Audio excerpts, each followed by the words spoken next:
Então vamos começar aqui com o conceito de química. O que é química?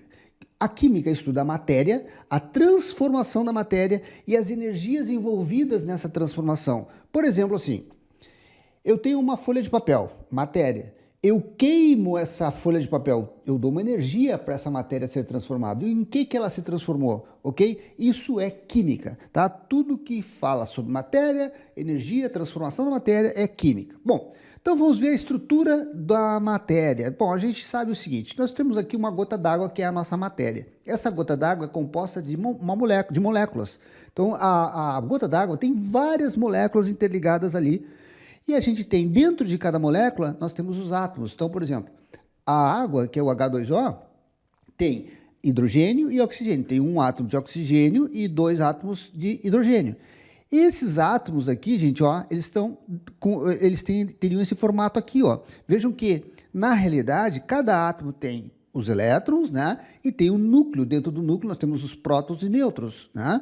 Então, dentro desse núcleo aqui, ó, que a gente está fazendo uma imagem aqui ampliada do núcleo, ó, e aqui em verdinho estão os elétrons, dentro desse núcleo nós temos prótons e nêutrons. O próton representado por esse vermelho com mais aqui, que são as cargas positivas, e o nêutron, que tem dentro dele, basicamente, um próton e um elétron dentro do nêutron, tá, gente? Então, eles acabam se neutralizando ali.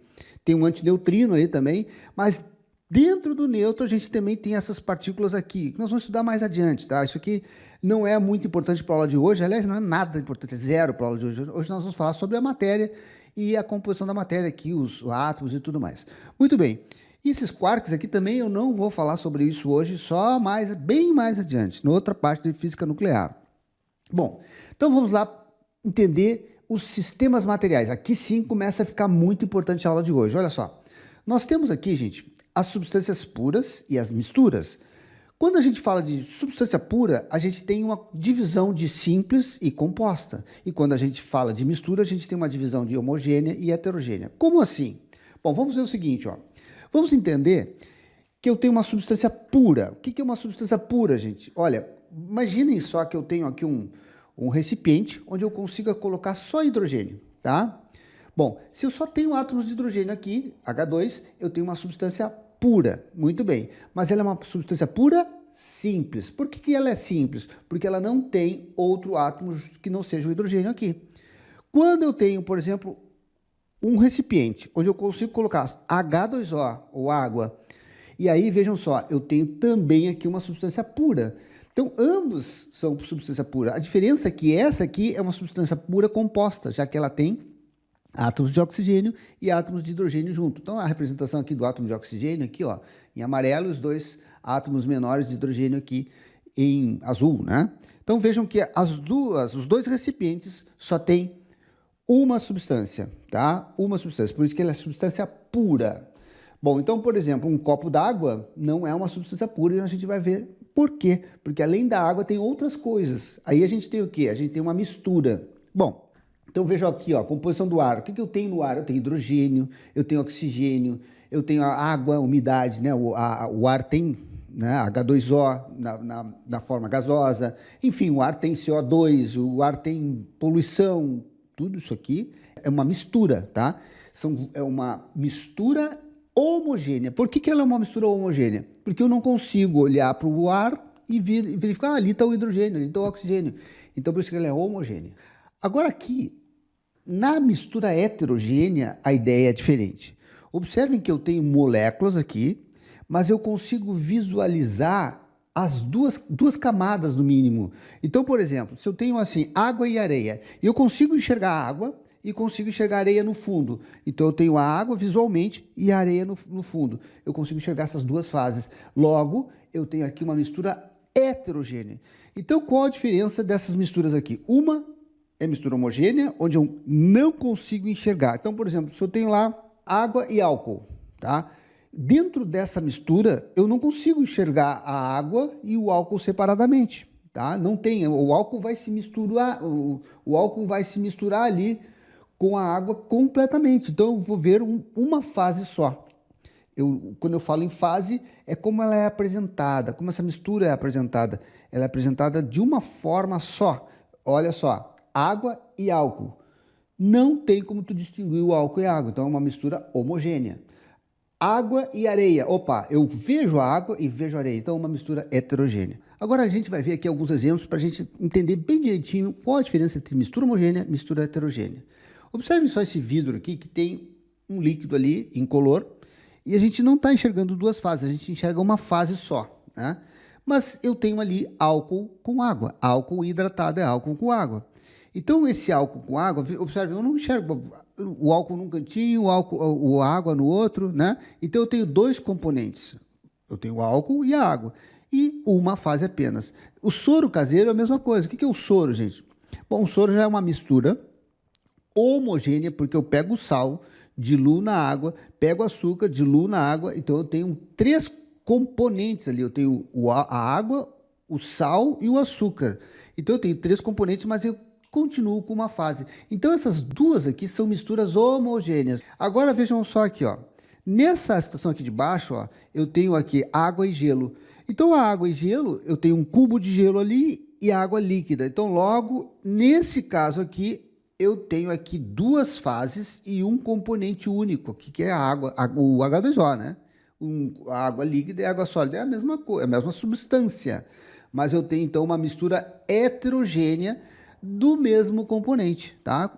Aparecendo em duas fases. Aqui, água e óleo, fica evidente, né? O óleo, por ter uma densidade menor, isso a gente vai estudar mais adiante, ele fica sobrenadante, então ele sobe.